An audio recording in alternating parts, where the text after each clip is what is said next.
Journal Podcast. I'm your host, Jake Hieronyma. Today we discuss topics regarding 3 factors that negatively affect your financial wealth and how to perceive cognitive bias. Towards the end of the dialogue, we'll discuss the current market of electric vehicles and what the future holds for the growing industry, as well as Tesla investing $1.5 billion into Bitcoin. Today, I'm joined by our personal finance contributor, Nate Jefferson, market update contributor, Matthew Mancini, and president of the Wealth Management Association, Justin Halverson. Thanks for joining me, guys. To begin, we discussed Nate's article, 3 Factors That Negatively Affect Your Financial Wealth.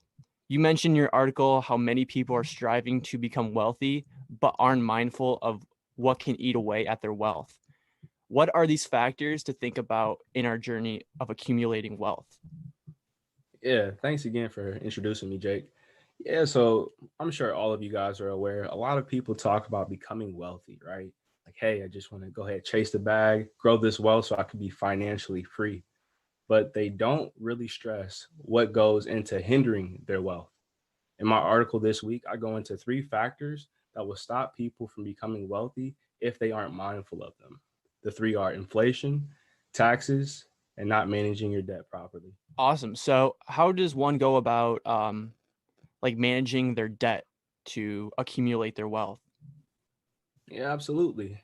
As I'm sure most of you guys know, taking out debt is something that must be done if you're trying to advance yourself into certain situations and you aren't able to do it in that given moment of time because the capital isn't available, i.e., student loans. A lot of us have student loans and we have to take it out in order to find ourselves in a good job market. Now, with this, we can take out a $10,000 loan, $20,000 loan, maybe even a $50,000 loan. But it's all about what we need for that particular loan. Once we take out the loan amount that we need, then it's very important that we take out the loan that we need and then pay off as much as we can each month at a time. Right. And it's valuable to educate yourself on strategies for tax incentives for lowering your taxes each year. How does one get into lowering their taxes? So a big thing is education, as you said. Now, we have so much information out here nowadays that you can easily find education through YouTube, a book, or a CPA, or even a friend looking to pursue a CPA route. Now, taxes are something that can be very, very tricky. So it's best to try to talk to a professional if you can. Right. And lastly, you touch on inflation as another factor. Should that be something that investors are scared of, people that are managing their wealth, and how does one manage inflation? I hate to use the word scared. One word I would say is mindful. Now, if you aren't putting your money to use, your inflation is eating away the cash that you have on hand. An example is inflation eats about 2 to 3% of your money each year. Now, if you don't have your money in work or being used to grow itself, whether that's in a stock market, or a savings account, then you're losing 2 to 3% of your money each year. So let's say you had $1,000 bank account balance right now with a 0% interest rate or 0.1, right? I'm telling you that each year you're losing money on that money due to inflation because of the dollar losing its value each year. So to combat that, you should put it into active funds like the stock market, where it's shown to be an investment where it grows 6 to 8% as combating that inflation to allow you to grow that money each year successfully. Thanks, Nate. For any more reference on his article, please check out the website where we have more in-depth articles and sources as well. I'm switching gears here to Matthew. Today, he wrote a story on how Tesla invested $1.5 billion into Bitcoin. And what does that entail for Bitcoin, Matthew? Well, yeah, Tesla invested a huge amount into Bitcoin, and this is actually a big move because Elon Musk, he was a big supporter of Bitcoin and Dogecoin and a lot of these cryptocurrencies. And he invested this amount because he wanted to just make a different set of investments with his cash and also increase their consumer base because they also implemented today where they're allowing customers to buy their products with Bitcoin. And this has a severe impact on the price of Bitcoin, as we've seen today, increased by almost 12%, which is ridiculous. And I see it growing much more throughout the day. Right. Can you go more in depth of like what was the mind, or what was the process between Tesla investing in Bitcoin? Why did they see this as such a valuable asset? They just saw it as kind of an untapped market, and they do recognize some risks. There's some risks with the fact that it's all based on technology. There's a lot of volatility in that.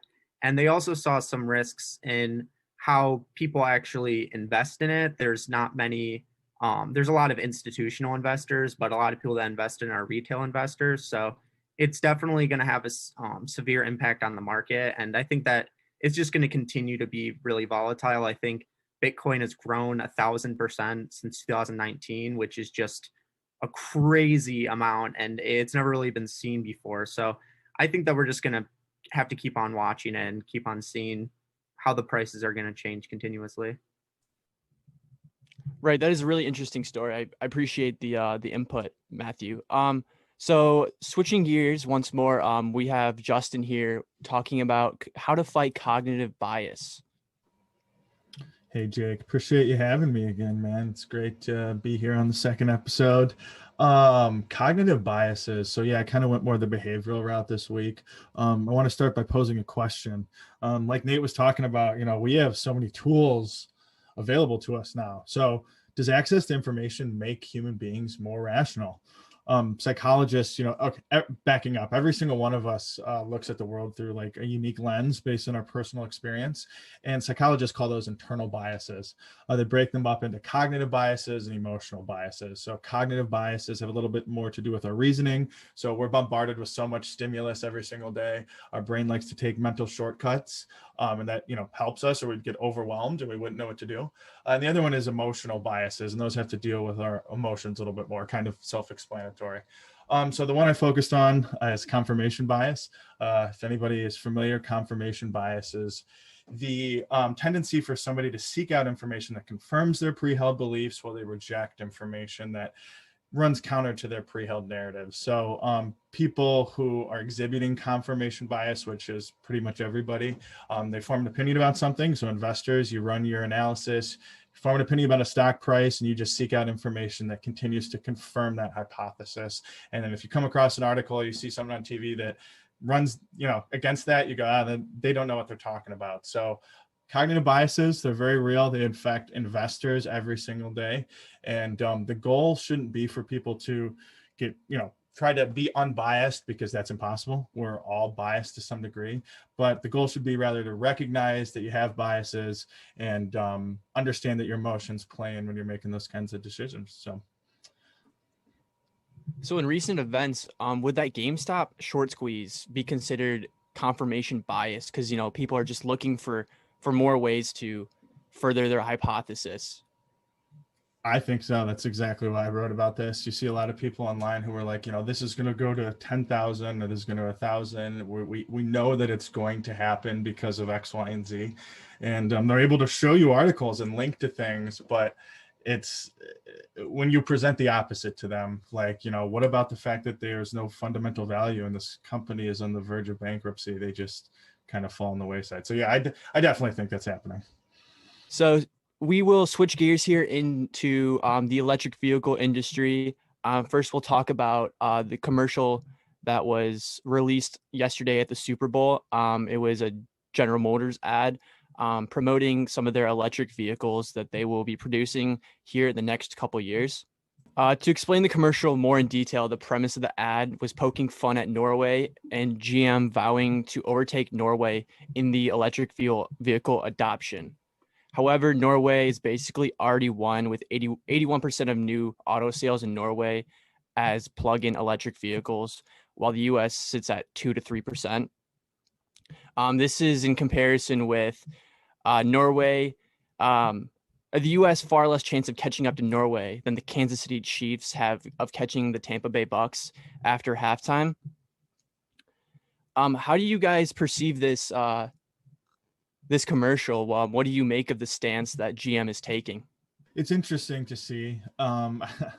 Obviously, I think the Nordic countries, not obviously, but I think the Nordic countries are a lot farther ahead than we are in terms of like environmental adoption and those kinds of policies. So in terms of how they're ahead of us, yeah, I don't know. It's different, right? We have a large population compared to them. It's great to see Will Ferrell, up there. But yeah, it's interesting. I don't know if that really, I just said a lot of random words here, but if somebody else wants to jump in. Right, No, Matthew, what do definitely. you make of this this video?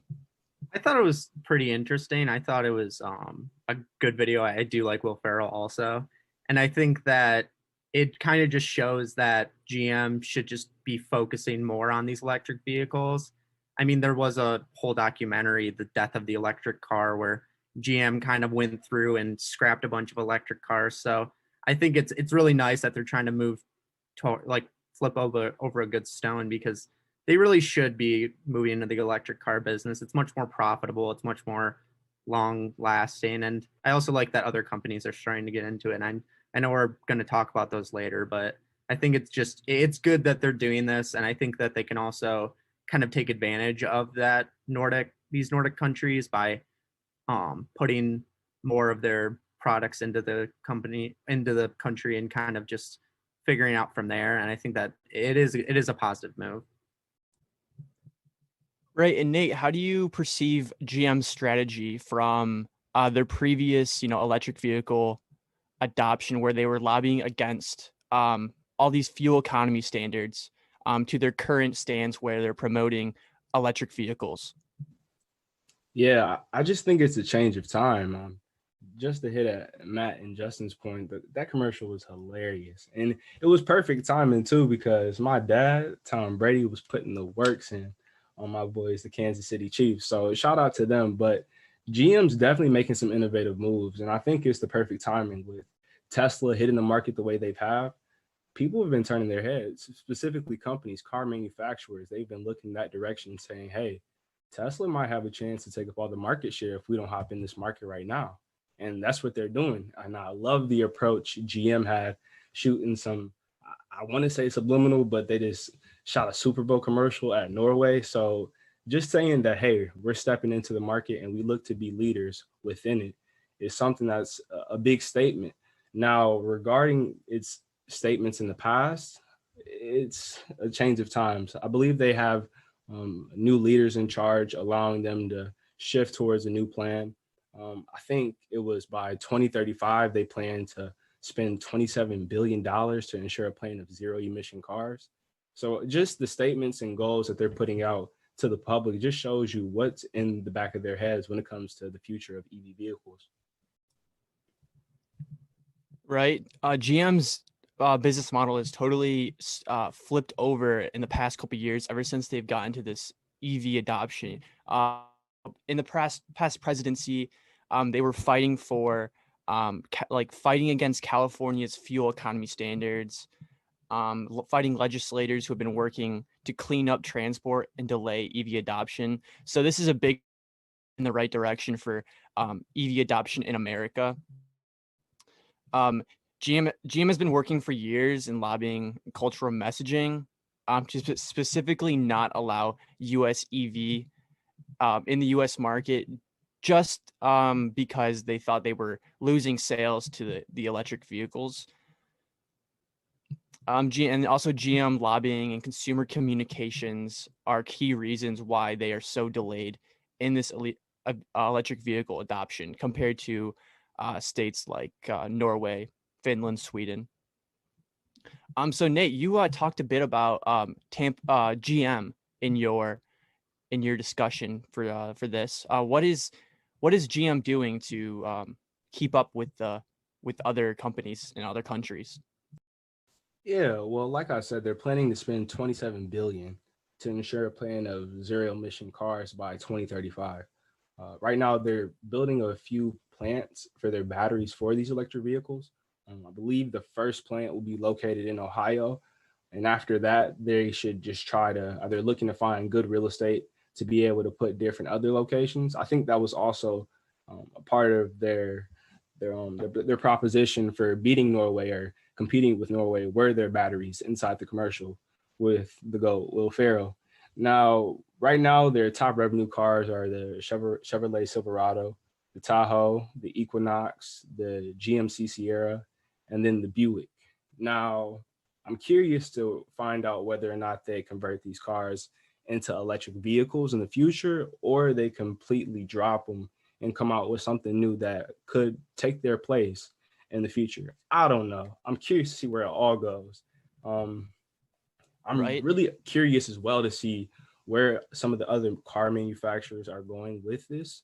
And like I said, Tesla has had the industry at the throat for a minute now, and I'm interested to see how other car manufacturers are going to take this dominance that Tesla's had for the past few years. Right, Matthew, you touched on a different car company. Which one did you focus on for this week? Yeah, I focused mainly on how Apple is trying to work with Kia and Hyundai to really move into the market. And I think it's kind of interesting how we were talking about how GM was kind of a late bloomer in this whole EV business. And this EV business in general is just super undervalued. There's a lot of companies that are really trying to move into this because it's an unexploited market. And you have Daimler trying to go after trucks and Apple trying to get into. I actually saw a video where Apple had a car where it was able to parallel park by moving its tires to the side. It was pretty awesome. I'm not going to lie. And I think that it's just kind of an untapped industry. And I think a lot of companies are going to jump on that. And even if you have these established companies like GM, Ford, Chrysler, you still have other companies that are able to get into this industry because it's just so nobody really knows where it's going to go from here. So. Right. Also, regarding Apple, I saw today that Hyundai and Kia confirmed they are no longer in talks with Apple regarding Apple car production. So that's huge. I saw that, and I was kind of disappointed by that. I think that I don't know if it's because of business moves. I don't know if it's because they didn't think, because they originally going to, I think, invest $3 billion into a Georgia plant. And I thought that was a great idea. I mean, Apple was trying to get into the industry, but I don't know what's going on with that. And I think it might just be business talks falling through. But I think that regardless of whether or not Apple works with Kia or Hyundai, I think that they're going to be able to still get into the industry. They have enough money. I think their stock is valued at like 2.3 trillion. So they're going to get into the industry if they want to. Didn't this happen before? Who was the first partner for the Apple car? First of all, I didn't realize this. You guys, this is the first I'm hearing that Hyundai and Kia backed out. But can anybody tell me? Or like, I'm not sure actually. I think it might have been Fiat Chrysler, but you can fact check me on that. Okay, we'll figure it out. But I that's may crazy. be wrong, but was it Nokia? Or Nokia? I don't know. I don't know. I know that was a GM electric vehicle company, right? Nokia? It's not the phone Nokia. I think it's like it was like another company. But yeah, okay. It was actually Nikola, I believe. Nikola. That's what it was called. Yeah. Sorry. I'm still hyped on that Nokia stock. That was supposed to make me a lot of money last week, but it didn't. So there we go. Transitioning into Ford, Justin talked about what the Ford electric vehicle market looks like. Awesome. Thanks, Jake. I can't believe my computer is being slow. As soon as it loads, I'll figure out who this Apple car is. But I did my research about Ford. I got to start off by saying my buddy who's an engineer and never called me back in time. And of course, as soon as we started this call, he finally called me back. Like, yeah, that happens. But Ford made a big announcement. They had earnings call last week. So Ford, first of all, they beat expectations, which is always good. Love to hear that. Ford announced also last week a $29 billion investment in EVs and autonomous vehicles, with $22 billion of that going to the EVs. So Ford had originally, they didn't have that much money. I think it was just in the hundreds of millions, which is still a lot of money. But considering the auto company, this is their first big investment into EVs. They'd had an investment in the start of Rivian before, which is shout out to the Flint-based company. But in 2020, the Rivian Lincoln crossover was canceled in part due to COVID. So that's a little disappointing to hear.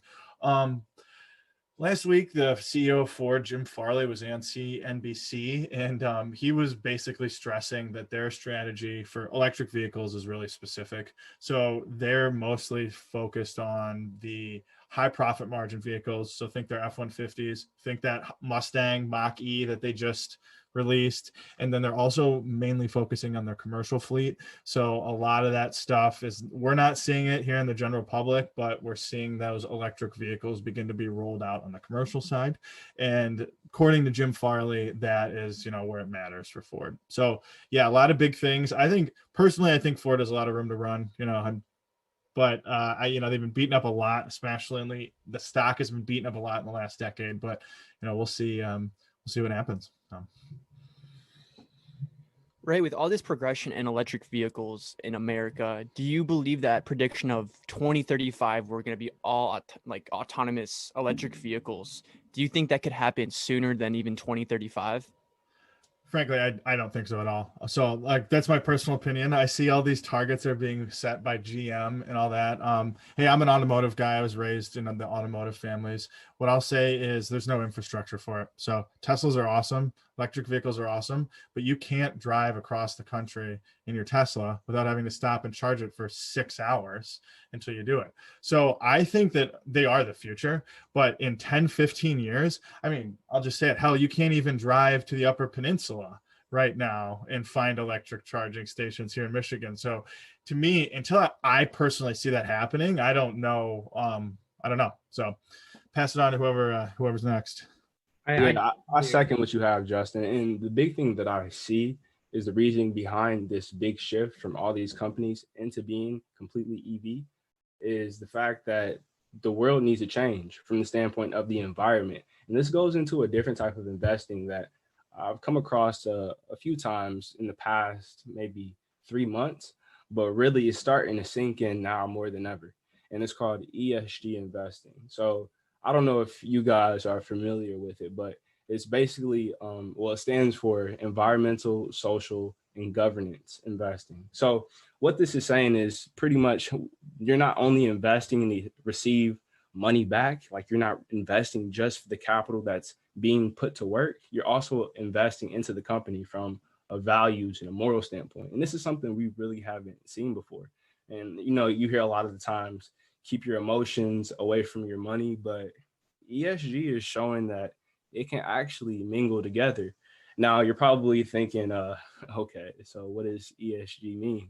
Well, it stands for 3 words, okay? So the E stands for environmental, the S, social, and then the G, governance. So when it comes to environmental investing, it kind of speaks for itself, right? So the companies are just looking to have a positive impact on the environment, a positive carbon footprint, really.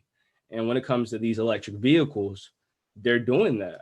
Previously we have, or I guess right now, we have a lot of cars that are emitting nasty fossil fuels within the air. They're burning fossil fuels within the air. Shout out my environmental science teacher. And that's hurting the environment, right? That's creating more greenhouse gases within planet Earth. And that makes our planet Earth a lot more warmer than what it needs to be.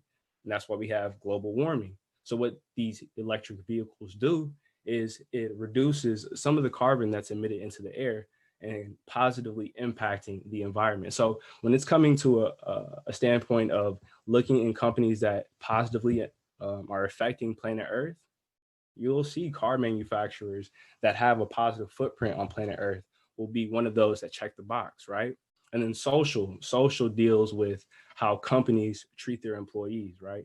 Whether or not they have great diversity inclusion numbers, initiatives for employees betterment. Things like this, these will all be a part of the ratings. And then governance. And governance is a little bit more difficult for me to understand, but really it just deals with the board of directors for that company, right? And so this is all in one compiled investing strategy that looks to invest in the the betterment of, or the better values that companies have.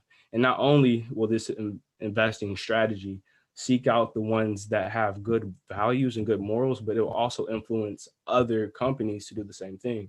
And I say this from the standpoint of, it's just not based on, hey, let's invest in good companies that have good morals and see a negative return from that. Like, it's also been shown that companies that have a high ESG rating also perform more. They also have better returns than those companies that don't. So just from this standpoint, I feel like we'll start to see a shift into the industry with things like this, just because it's better for the environment. And with us being millennials or Gen Zers, we're more in tune to what's actually healthy for the environment and what's not, whether it be environmental issues or social issues. We're aware of these things. And if it comes to a rating for these companies to say whether or not they're good for us and whether or not we should put our money into them, that might affect us in the future. Yeah, and going off of that, I think that there's a lot of companies that are trying to get into environmentally sustainable efforts. Like, I know BlackRock, they are investing a lot in green bonds. Citibank, they wanted to invest like 300 million by 2025. And they not even, I mean, you have banks that are trying to get into this, and that's where all the money comes from for these new funding projects for these GM and Ford, is they get it from these banks. So if these banks are really trying to focus on environmentally sustainable resources, then I think that that'll definitely help the automotive industry. And going off of the ESG ranking, you can look it up if you go onto Yahoo Finance and click on the sustainability tab. It'll be the last tab for all of the listeners that are wondering. And I think it's definitely something to look into. And they're actually doing there's another rating, I forget what it's called, but it has to do with diversity, what percentage of your board is male versus female. They're also doing kind of a sociological rating too. And I think that's something else that we should be taking into account, is a lot of these companies, they kind of have an old board and you want some new talent into it. And that's why the CEO of the GM is super profitable, is because she's definitely been focusing a lot more on these ESG ratings and focusing on these efforts. So we were looking over these articles. I put them in our notes here. There's a CNBC article. Morgan Stanley's head auto analyst Adam Jonas was on last week, and he was talking about Ford and GM and all these different things. He's been making this argument that these big automakers should split their traditional businesses, their internal combustion, with their electric vehicle businesses. The article, like the little clip, was so interesting because he's like, think about it, like you guys are saying, like it's this old fossil fuel company that's tainting the earth. And even if they come out with a brand new product that's totally environmentally friendly, people are like, yeah, but you still sell a diesel F-150. I don't want that at all. So this head analyst at Morgan Stanley is trying to make the argument that the way that General Motors, like they've done with Cruise, and Ford with, partnering with Rivian, that's how they're going to move forward and not be ancient dinosaurs. So super interesting. We'll make sure to drop that in the show notes. Well, great discussion today, guys. Thanks all for coming on today. For future outlook for electric vehicles for 2021, Ford will be releasing the electric Ford F-150 expected towards the end of this year, as well as GMC expecting to release the Hummer in electric edition, which is very exciting. I just see like one issue with these new electric vehicles, especially with the ones for Cadillac and the Hummer, is that there's such a niche car that not a lot of people will buy them. I think the truck will be a great asset to Ford, but some of the more luxurious electric vehicles like BMW and Mercedes, Cadillac are putting out, they won't pick up traction in the next couple of years. So we'll see how that turns out. I think the Hummer sold out. Like, they had a pre-sale or a pre-order for the Hummer, and it completely sold out. Right. Yeah. How many did they produce? I'm not sure. Like, I'm sure they have a very limited amount, just because like they know the guy working at Mickey D's is not pulling up in a new Hummer. So I'm sure they have probably a fixed amount of it just so they can make sure like, hey, people actually want this. And over time, I feel like more will be produced. But like you said, right now, it's just not going to be that many put out. Right.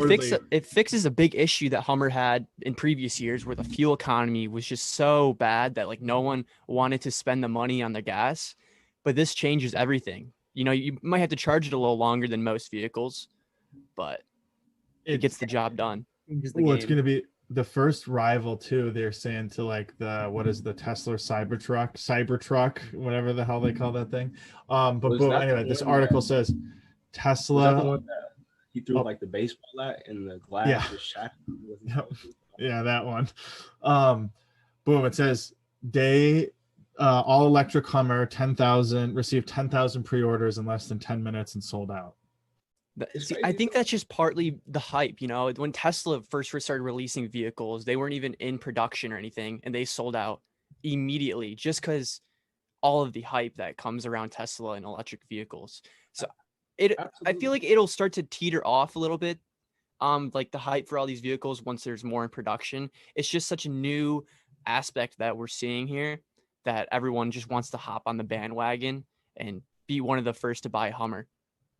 Yeah, I just think it's in part two, one, to flex, but also to take care of the environment. Just understanding the implications of having an electric vehicle driving around instead of a vehicle that's polluting the air. I mean, that kind of sets something in your brain saying, hey, I'm actually doing something for my earth. Like it's like you're driving with a purpose. Like you're not hurting the environment, you're more helping the environment. And it's like it's just like you're helping the environment at the end of the day, and that's more of an incentive to be able to drive those cars around. If you enjoyed the discussion, please like and share the podcast on Apple and Spotify. The Spartan Journal Podcast is part of Michigan State University's Wealth Management Association, a student organization whose goal is to inspire the next generation of financial advisors.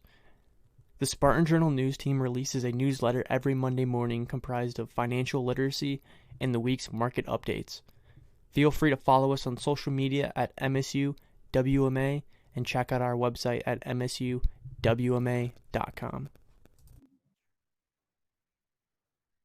Anything heard on the MSU WMA podcast is for educational purposes only and should not be considered as investment advice.